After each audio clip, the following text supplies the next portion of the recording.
And leadership is, by the way, very, very important topic to me. The reason I wanted to have this conversation with you is that I told you when I came to Olam, I was very impressed by the values that I read. I read one poster with the Olam logo, which said development of ambition. And until then, I had never Yeah, thought that development of ambition can be an important value, because value generally we speak about like honesty and respect, but development of ambition was a unique thing I read in the Olam. actually stretch and ambition to be exact. It was stretch and ambition. Right. So that has also inspired us to also adopt a little bit of that. So we call it Mm. leadership development. So we want to Mm. develop leadership inside the organization, and typically Mm. large sustainable organizations want to develop leadership internally. So Yeah. leadership is a very interesting and important topic for me, and Mm. it was an interesting conversation for me because I know that you have been a PNL leader for a pretty long time now, and you have Mm. been leading teams, delivering various situations. You have led an entire country's operations for rubber, and I'm sure you're doing more than one country, I think now, right? Yeah, now I'm doing the global role since last 3+ years. Correct. So I'm sure that you, in your role, has required for you to build teams, develop teams, and also develop the leaders of these teams. And that's why Mm. your comment really resonated with me, and I thought that we should have a conversation, and we can just Mm. have a free flowing conversation. There's no need for us to structure it too much. Sure, sure. Yeah. So I will ask the questions, and then we can just go on like a free flow. So one of the things that you said was that one of the points that you made was, dealing with uncertainty is a very important aspect of anybody who is supposed to lead a team, because we Mm. know that not everything happens according to plan. Sometimes Yeah. uncertainties are from economy, sometimes uncertainty also from external factors that are not in your control, like Mm. some might happen that can just completely shut down the plans that you had previously and Mm. things like that. So I want to hear more about your thoughts, your views, and your experience um, related to that. Yeah, so I think uncertainty, Abhishek, you and I have been in the workforce, at least the post MBA workforce, for like over a decade now. Correct. And it's, I think every year we think it's new, every year we feel it's similar, but the challenges that we faced every year have been so different. And Right. especially if you reflect back on, let's say, each January, January looks so different than what December typically ends like, and the challenges we face are so different every year. So uncertainty is, part and parcel of who we are and what we have to do, right? Mhm. And if we can't have a healthy way of dealing with uncertainty, then Mhm. typically, your attitude or your behavior typically percolates down to the team as well. So if you're someone who's pessimistic, if you're someone who takes the negative side of things, then obviously your team will also kind of resonate in the same way, right? So in any uncertain situation, people have only two broad responses: it's either fight or flight. People who do flight, then your team also will have the same escapist outlook. They will blame everything on external factors. They will say that they have done their part, and the environment is not allowing them to succeed. But if you kind of build a attitude of fight, in that case your team is always looking for opportunities, even when there is let's say a fair amount of volatility or uncertainty in the situation, right? Mhm. So, like, my favorite example of this is, so in 2019 we had a fire incident in our factory, and we lost close to about 50% of the capacity. 50% Mhm. of the capacity, and that's typically a very discouraging situation, right? You lose Correct. 50% of your capacity. Of course, you're then staring at an uncertain future. You're worrying what will happen to the people who have jobs under you, product that we had not thought of. And from the 50% capacity that we had, we made the finished good rubber. And in the other 50%, we went for semi-processed rubber. It was a completely Mhm. new product. never been done before in the industry, and we started exporting semi-processed rubber. So with that, we were able to hold on to the jobs that people had. We were able to hold on to the suppliers that we had. We didn't have to cut down supplies, and we were also able to service a lot more customers across our markets with this new product. So we were able to kind of come out actually winning. So that year, actually, we delivered almost double of our budget. So Wow. sometimes these situations can actually present an opportunity which you would have not otherwise, kind of explored. So it's important to have that mindset that every uncertainty, every setback will have an opportunity for you to kind of, find a treasure. So talk to me a little bit more about this, because it feels like there was a mishap that cost a lot to you about how your plant is going to run, and your capacity was brought down. Obviously, before the you even factor in the capacity, there is an emotional aspect of just being in a mishap, right? Where there is a Yeah, fire yeah, incident and this is your workplace, and there is an emotional impact from that. And then the economic impact of that is that you have 50% capacity. So I can imagine yeah. that. But more interestedly, I'm interested in learning about this case. Like, what were the dynamics?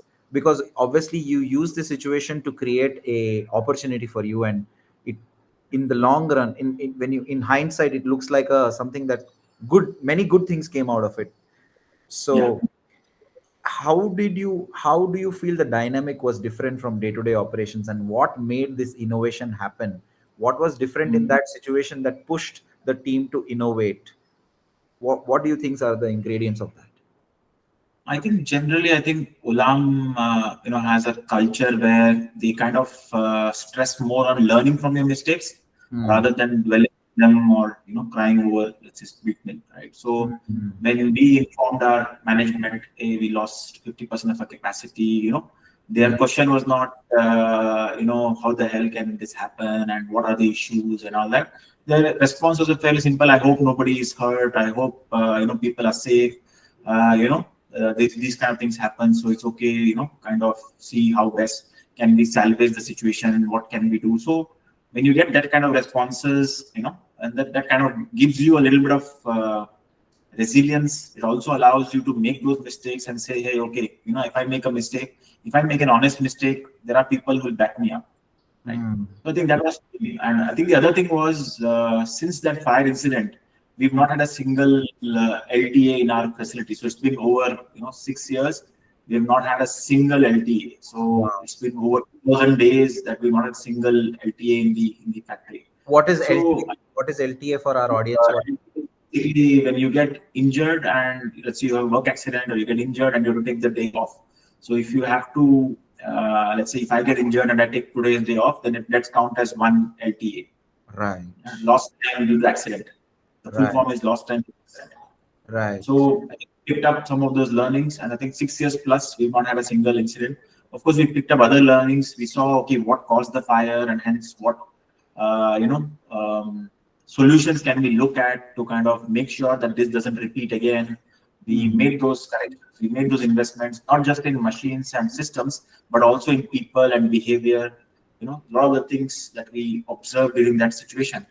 Like one of the profound understandings that I got is you can train someone to be a fire warden, but in the face of a fire, that person's courage might not match the guy's skill. Right. So Hmm. we realized that some people respond well under stress, and some people are generally good in routine situations. So we kind of had a rethink on how we approach the entire, let's say, fire safety part of it. And there's a massive change that we did that year. Right? Hmm. So I think the largely comes from psychological safety that Olam is able to give, employees. Hmm. So right from me all the way up to the people below, we did not have to fire or let go of anyone. Right. Hmm. So that gives a big boost to people thinking, hey, the organization is there behind me. So, it encourages, let's say, experimentation. It is okay with, honest mistakes. So then the people's ability to take a risk, and, hence every risk is some form of reward, that goes up significantly. Hmm. So when I or my team tell anybody to take a certain risk, experiment with new situations, experiment with new, let's say, technology, our team is more than open. It's Hmm. more than open, not scared. Like I've seen one of my competitor colleagues here, when he tried to implement SAP in his team, it was a massive issue in terms of acceptance and getting things on board. But in our case, we have even now today reached the level of AI, where even AI is being welcomed with open arms by the team. Otherwise, Hmm. AI typically sends shivers down all manufacturing employees. They kind of think that this will replace their jobs. But in my team, was accepted with open arms because they know that in our approach, technology is more like a tool for augmenting your performance rather than replacing your role. Hmm. That helps because that helps in the sense that you can take a lot of risk and people will back you in those risks. My challenge is never on people accepting or resistance from people. It is never the case.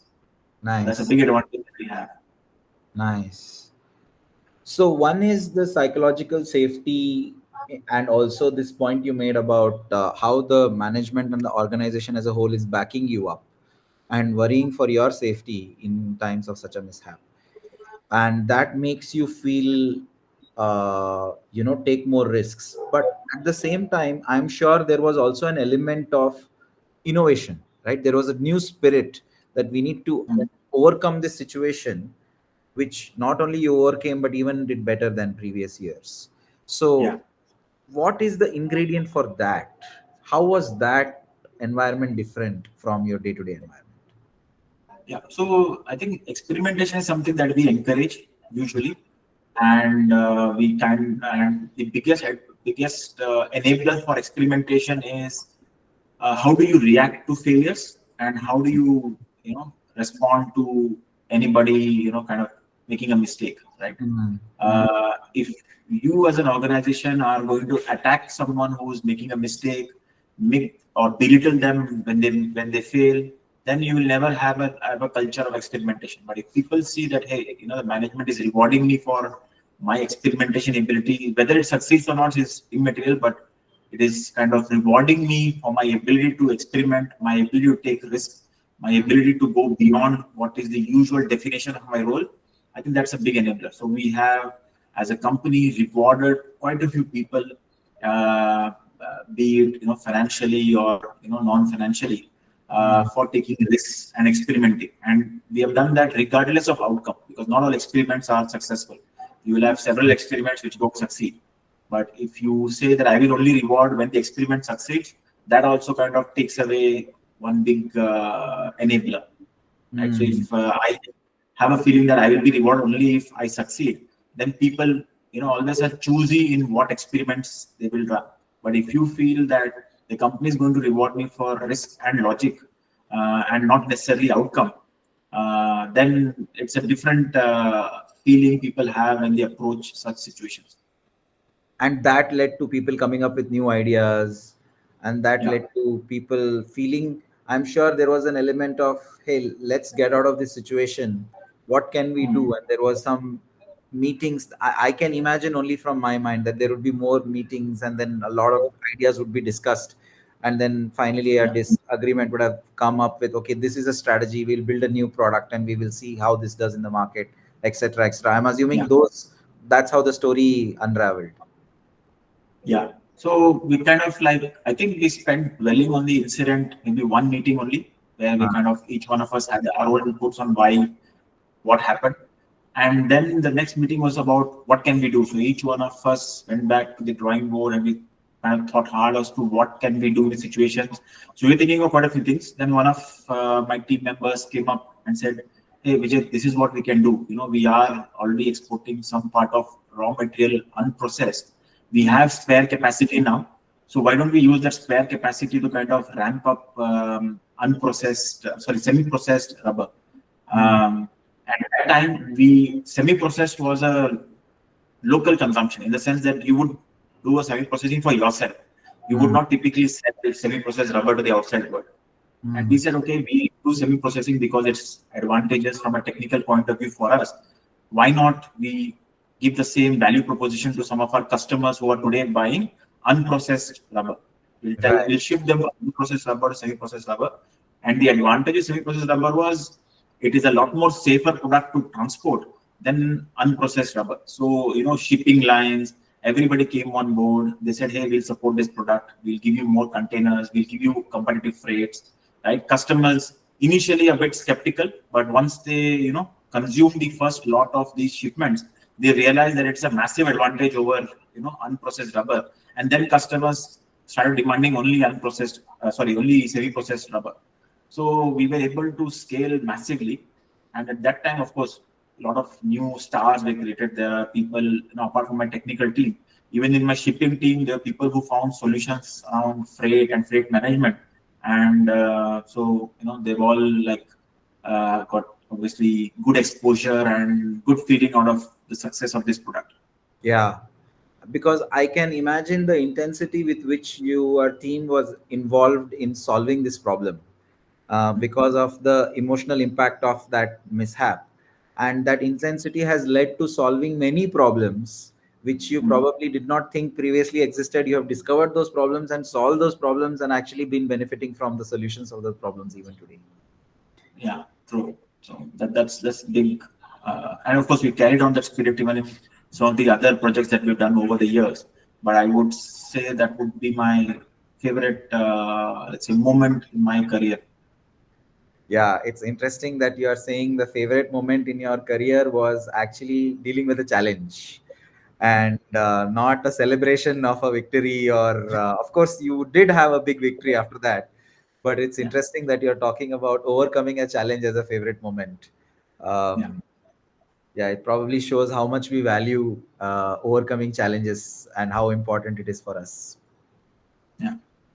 But tell me this, one aspect you spoke about is dealing with uncertainties as a leader yourself, right? Mm, But I am assuming now you are leading teams mm, where those teams also have leaders, right? yeah, Because there are teams that are reporting into the people who are reporting onto you. So, yeah. if you were to talk about how do you help your team, yeah, the people who report onto you, to deal with uncertainty, what would be your advice to, let's say, a new manager who is a manager of managers? What would be your Mm. advice as to how somebody can go about that? So most of my learnings have come by looking at how Olam's has evolved over the years, Hmm. right? So Olam is basically largely decentralized. There are very few corporate policies or agendas that are kind of driven. Like Hmm. most of Olam is fairly decentralized. Each leader is expected to behave as a leader. You are empowered to a very high degree.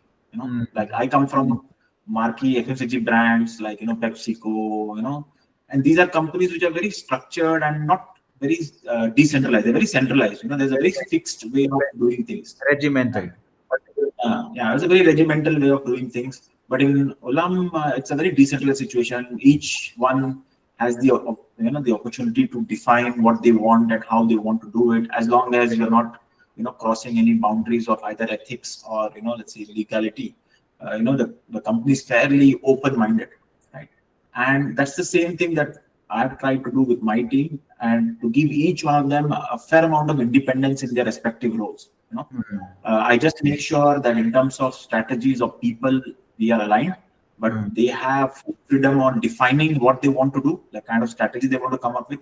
They have full freedom in defining what are the kind of practices they want to do. How they want to lead their respective teams. I don't get into their day to day. Similar to like my boss doesn't get into my day to day of how I manage my team. My team doesn't get into day to day management of their people. Right? We Hmm. only step in if we see a crisis. We only step in if we see there is something seriously wrong or we believe that our intervention is required. Hmm. So the primary tool that you use is freedom to operate, Yeah, and also freedom to choose your own objectives yeah, in a way that it is in congruence with the objectives of the organization. yeah. And So do you all of my team members, all the way up to down, have their respective KPIs for the year defined, and these KPIs are not blindly passed on from top down. We kind of get people to reflect on their context. So So we kind of reflect over, okay, what's been the context in 2024, what were the good things, what were the challenges, and hence these KPIs reflect our priorities for 25. So it is not that we keep the same KPI year after year and update the numbers. It is typically on context. So some of my team members, for example, we said, okay, that we are largely an export-focused business unit. Like as a team, we are mostly focused on export. But then we said, hey, there is an opportunity in domestic because we saw that domestic consumption of rubber in some of the countries was increasing fairly rapidly.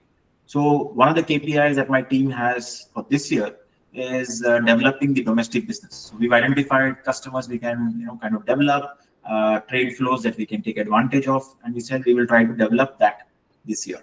Right. So every year when this reflection is done, so most of my team members are aware of what context they're operating in, and hence they are able to come up with better KPIs than me sitting somewhere far away and trying to dictate a corporate KPI. So as long as these KPIs are there, and within KPIs, of course, there'll always be conflict, as within your own team as well.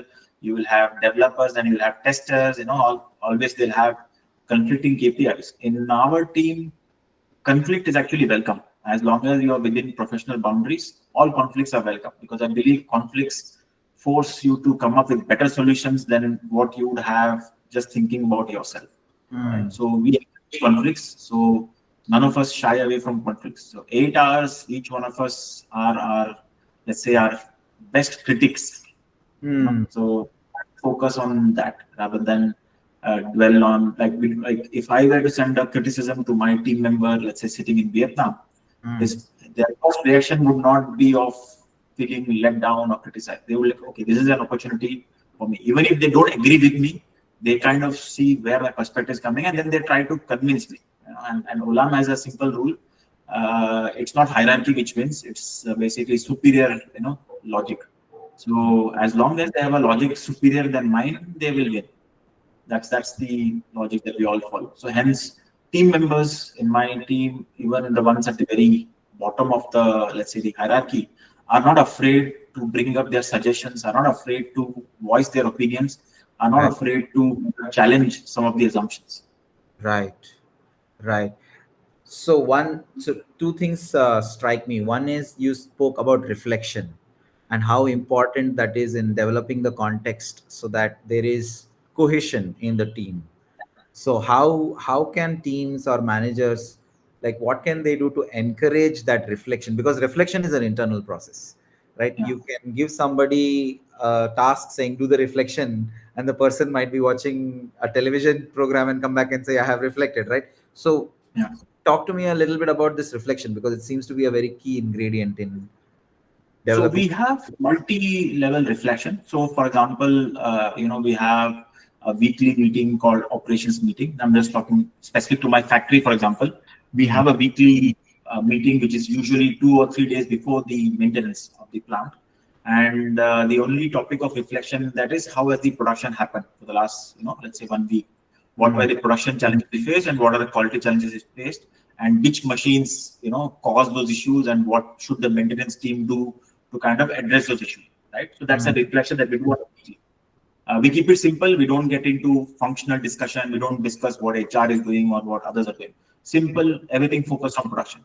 We have a monthly reflection where each functional leader also kind of reflects on their own KPIs and says, okay, this is what went well and this is where we need to improve. Then we try to encourage a healthy two-way debate, right? Between the functional leader and the management team, and the functional leader and his peers. We try to get some debates in, some discussions in, some brainstorming in.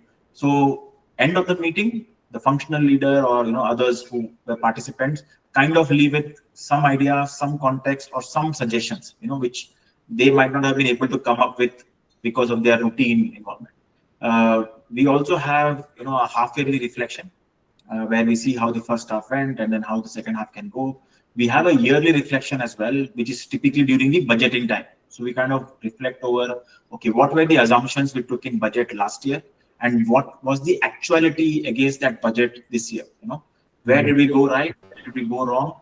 And then we kind of cast the budget for next year with that understanding in mind, right? But we don't hold people to those budgets. One of the things that I do consciously is never hold people to budgets.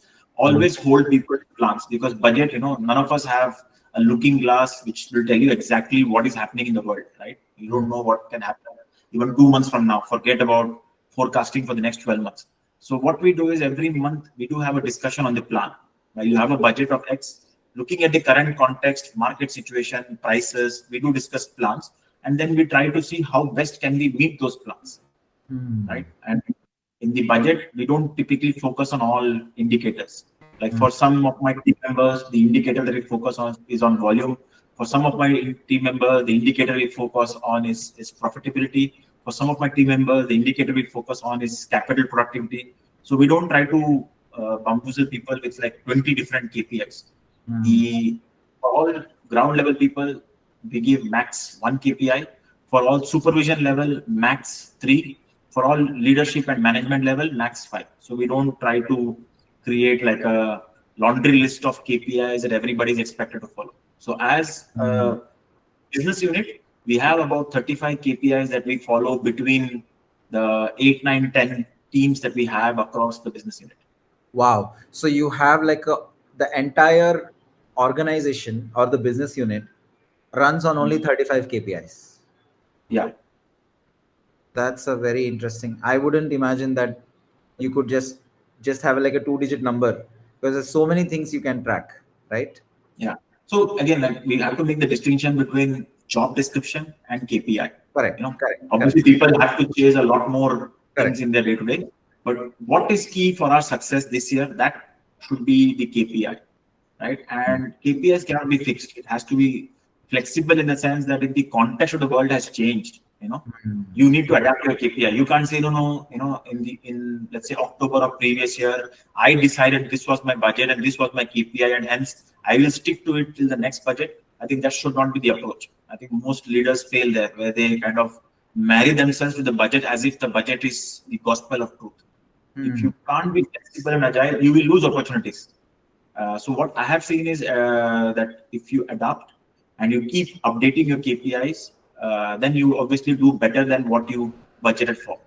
So every year for the last 8 years, we have beaten budgets. Even though the budgets every year are revised upwards, we have still managed to beat budgets every year for the last 8 years. Including the year I had the problem with the plant.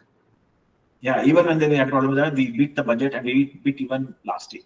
So every year we do find ourselves delivering, and that's only because you update your context. You don't let people say, hey, my budget was, let's say, 3,000 tons. I have done 3,000 tons, so now I can relax. People always push for more. They say, hey, when I budgeted, I assumed a certain, let's say, plant availability. I thought my machines will only be available 95% of the time. But hey, the maintenance team has done a fantastic job. My machines are available 98% of the time. And hence, we aim for, let's say, 3,500. Because, with that increased availability of machines, you should get more volume out. If I let them stick to their budget, saying, oh, I will just deliver 3,000, whereas someone else has kind of, surpassed their budget, and I can't let one team, kind of have slacking. So we always update the plan. That's why we more focus on plan than, the budget. And plan is something that we review every month. Very interesting. So quick recap. One is reflection is done daily basis, monthly basis, half-yearly basis, and a yearly basis. That's an weekly basis, not daily basis. So we have a weekly, monthly, half-yearly, and a yearly reflections. Okay, interesting. But this thing is new to me that this, even if we meet our targets or budgets, as you call them, then there is still scope for us to, if there is scope for us to do better, then we will take that up, because that's not a very common sentiment in the industry. Typically, if you meet your targets, then your job is done. That's how most of the organizations operate. If you and I, based on our experience. Yeah, that's true. So in my previous organizations, they're very clear: meet your AOP and you're through.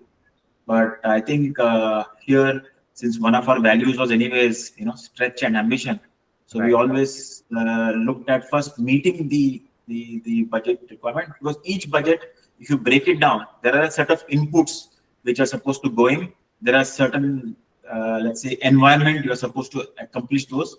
right? And then you get an output, right? So Mm. in, let's say, for the factory, again, easier to explain. In the factory, if your machine availability you budgeted at 95, and today that machine availability is, let's say, at 98, Mm. obviously you need to aim for a higher, volume. You assumed a certain price. Let's say you assume that your average realization will be, let's say, $100, but Mm. what you see in the first 6 months is you've realized 20% higher than that, right? Mm. Obviously, you're not going to stick to the original budget. You're going to take a 20% higher, budget in terms of your realization, right? So all these we need to take into account. At the other hand, let's say I budgeted for an overhead of $1 million. I said, okay, I will have 5 engineers, but I saw that in the year we are like the activity is fairly intense and we need a sixth engineer. I would not shy from adding a sixth engineer. If I Mm. believe I need a sixth engineer, I'll add. I will not wait till next year, go for a fresh budget, fresh approval. No, I will take an approval within the year and I will add another engineer within the year itself. I would not wait for the next budgeting cycle. Right, right. Cool. The second, I'm just reading our talking points, right? Mm. So I just wanted to speak about our second topic.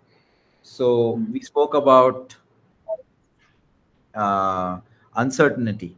But if Mm. you allow me, I also want to add one more thing. In my experience, what I have also noticed is that as people grow in the organization, right, people's jobs become more and more complex. And then the KPIs or the responsibilities that people are accountable for also become more and more complex and multivariate.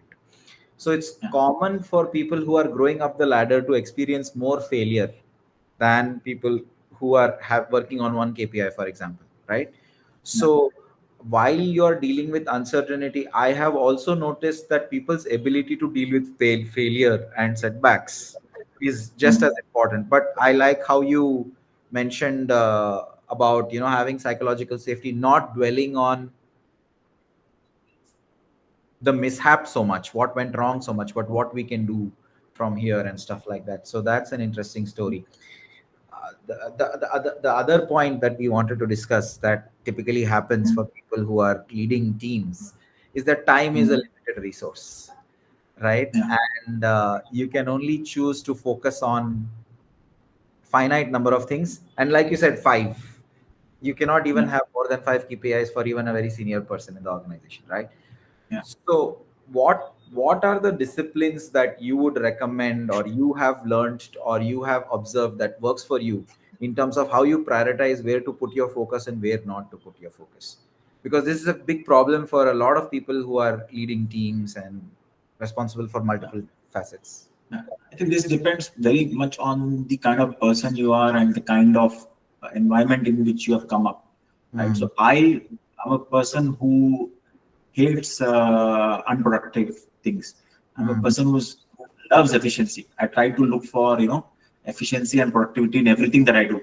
I'm not just on personal things, but even the professional things, right? So when I am, let's say, faced with a question as to where I should devote my time, I look at one, where my interest is, where my effort can go and yield maximum impact, and where there is utility, right?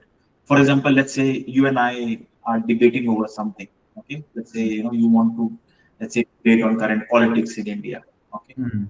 I find that unproductive use of my time. I'm not someone who's very keen to discuss or debate about politics. Not because I like to be apolitical, but I don't think that is, people's political opinions are already formed.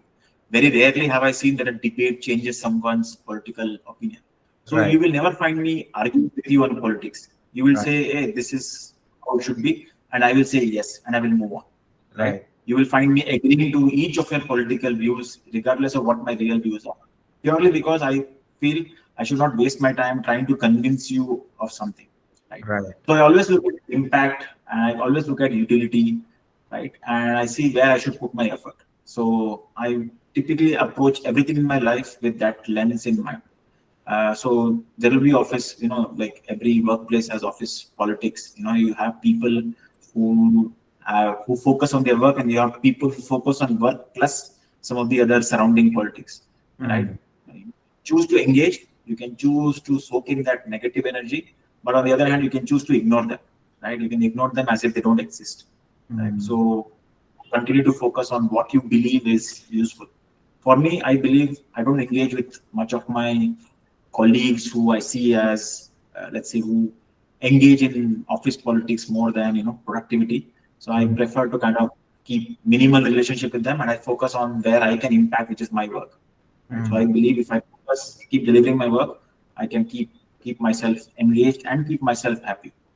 Yeah, but this is a very important point you're making in terms of how you made keep myself happy, but that's a completely different topic. But if I can speak about impact, so you said that, hey, I focus my time on where I can create impact, right? That also comes from the maturity and your experience of having a vision in terms of what different types of impacts you can create, right? And what kind of having a clarity in terms of, okay, should I have the option of focusing on a domestic market, but it's a smaller market, and I also have an international market, which is a much bigger market. So between these two, where so you have that experience and the, what do you call it, vision to foresee the impact of your time on various things. But many times a lot of people who are still new into leading teams or building what do you call businesses or owning a P&L, sometimes the clarity on where the impact and how much impact they can create in which area is not very defined. So that's why it becomes confusing for people to assign their time based on impact.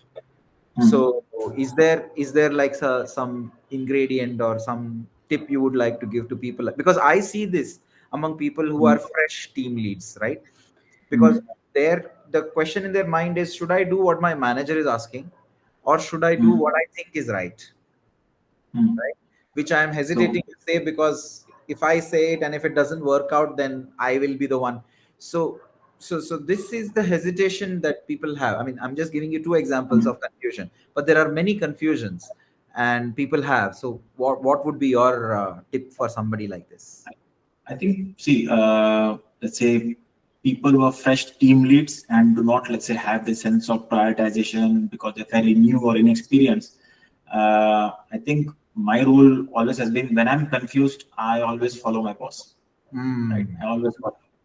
If I'm confused, if I have clarity, and if I believe I have a superior reason to my boss or my colleague, I will follow my own logic, right? But if I'm confused or if I have a doubt, then I will typically follow my boss, right? Mm. Because I will rely on the fact that he's more experienced than me, and hence there is a merit to.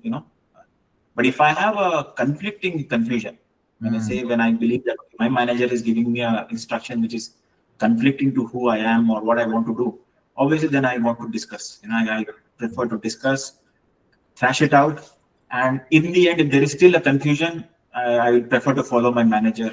Let's say, disagree but commit. It's Mm. the famous Jeff Bezos mantra. He says Right. disagree but commit. So I prefer to do that. I disagree but I will commit.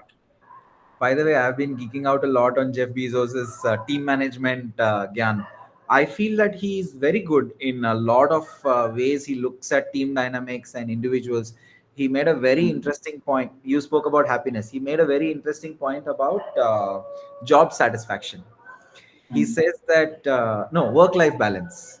So mm, I don't know if you've heard this video. It's a very interesting video. It says that I always find this word work life balance very tricky, because what I have realized is, when I'm doing well at my work, I'm also happier with my family. I am a better father, I'm a better husband. And but whereas I am doing badly at work, then it kind of negatively affects all my other areas also, and vice mm. versa. When I'm not being a good father, then it also affects. So it is not a work life balance that people need. People need a work life, he calls it harmony, that if you're Yeah, doing well, then it will impact positively on all the other areas of. So he's got very mature ways of managing teams and handling people, and he's got very interesting views there. yeah. I had a very horrible manager once upon a time, uh, and I was fairly fresh out of the school, a few years out of the school type, and he gave me advice that if you want work-life balance, make work your life. That's the way. And that's a very, let's say, I almost felt offended at him, kind of saying that. But I think what Jeff Bezos says also, I'm not fully 100% on board. I think there are several situations I've seen where people are doing fantastic at work but have had terrible lives Mm. personally, because they're prioritizing work, they are working late, they're traveling a lot, the family feels left out, the family doesn't feel included in your success or in your day-to-day life. That also, I think it's I prefer to say what Jeff Bezos says is in terms of looking for harmony. That is Mm. important. Mm. And I had heard somebody else also talk about work-life integration, in the sense Mm. that you don't have strict rules. Like some people say, right? Oh, I will only work till 5 p.m. Then I'll go home. Mm. I think that is, having such strict rules is a cause of stress, right? I think Mm. it's the better to guys have a work-life integration. On one hand, you don't mind working late on a few days. On the other hand, you don't mind a few days going early to attend, let's say, your kids, recital at school, or some Mm. activity or parent-teacher meetings, Mm. or you obviously have planned vacation days every year. So as long as you figure out that balance, I think it should be okay. And we should not penalize or demonize people who kind of prioritize family over work. Everybody is at different stages in life, so to say that you need to have the same approach when you are a fresher to all the way when you are a CEO, I think is also a bit unfair. I think everybody should have their own, should be allowed to find their own balance, and we should not demonize or criticize people for having choices which are different than yours, Mm. right? If you do that, if you provide an environment where people are that free, then you will easily find work-life balance finds itself, right? Each person, like in my team also, there are certain people who like to go early, especially on Fridays. They have activities, they want to go out with their families.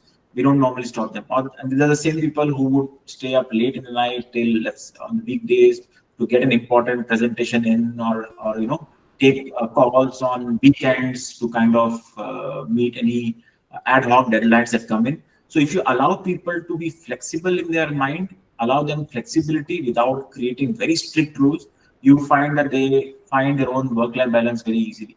Mm. Right. So, last topic I think we wanted to discuss is about how do you choose whom you pick as leaders.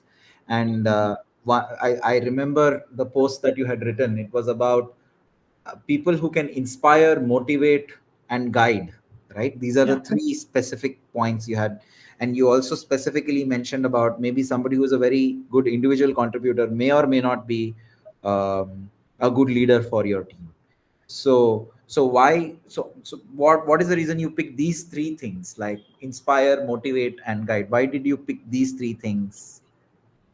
I think every person is different, right? When you let's say inherit a team, you Mm. will never rarely find a homogenized team. You will rarely find every person being the same. You will have each person will be very different with their own outlook to life, outlook to profession, ideas, risk-taking appetite.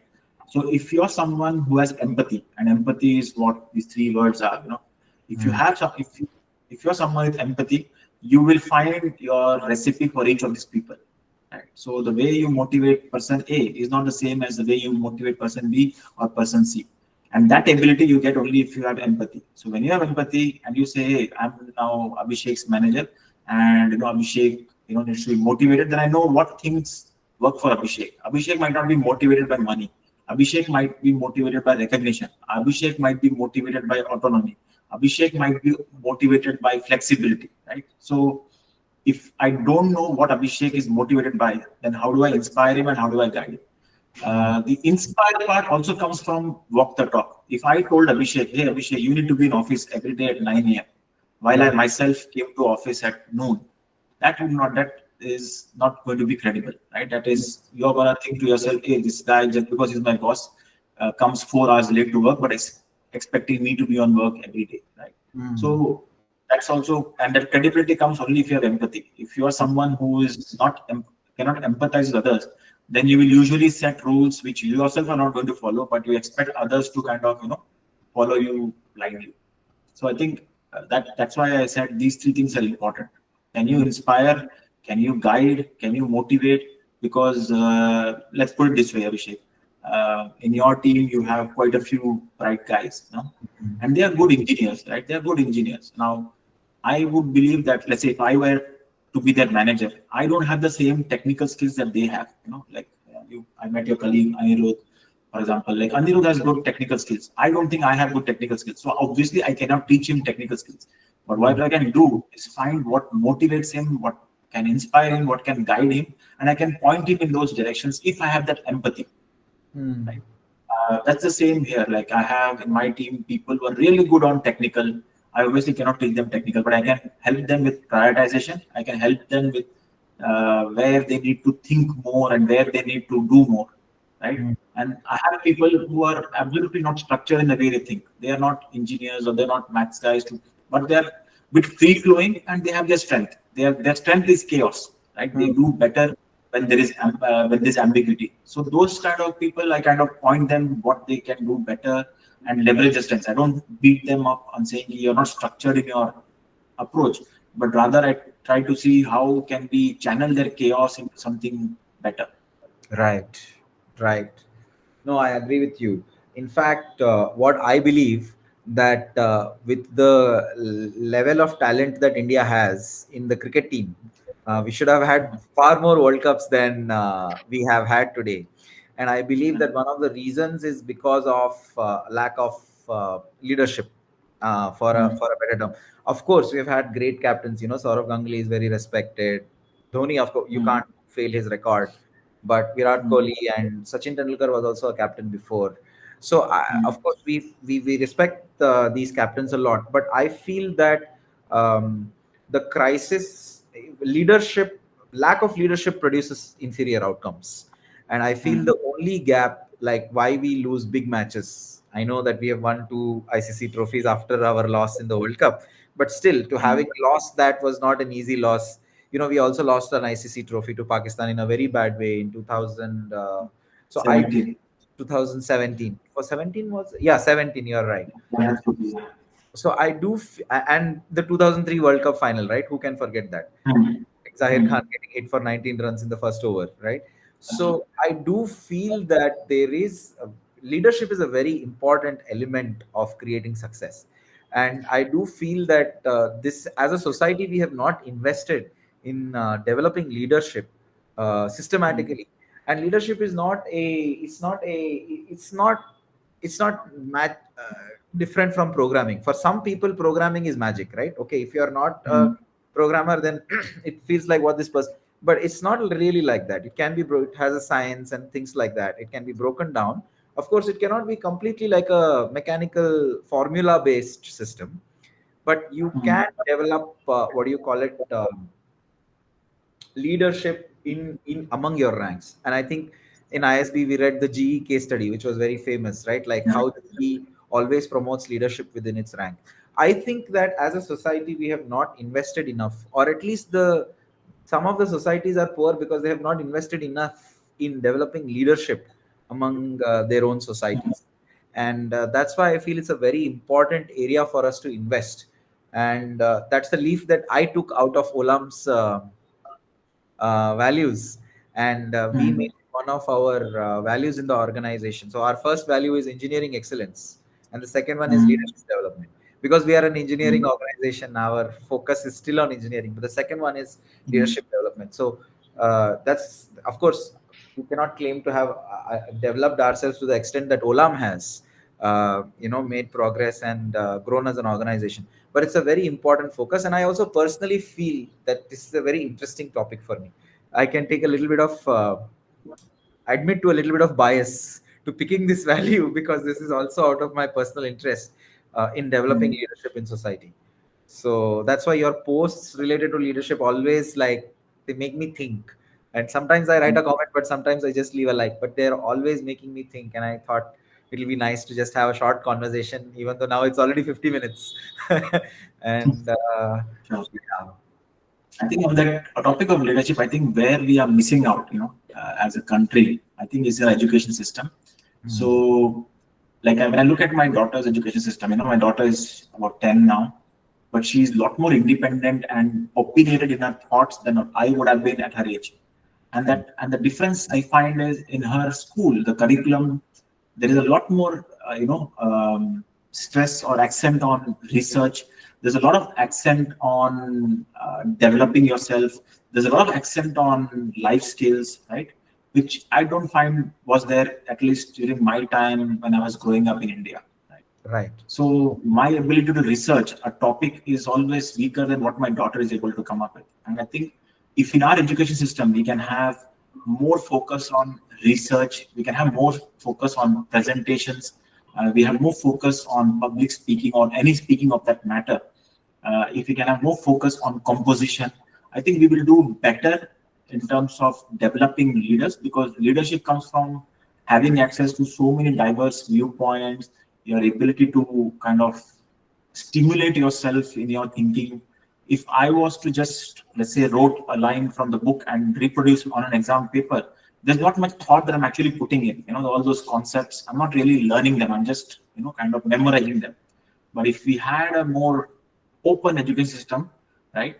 But the fundamental challenge for us as Indians is we don't like something which is not measurable or something which is not in our control, right? Mm. So usually Indian parents are the first ones to kind of stand up and say, no, no, no, kind of, I want the syllabus and I want the questions, I want to memorize the answers, I want my child to reproduce and get 100.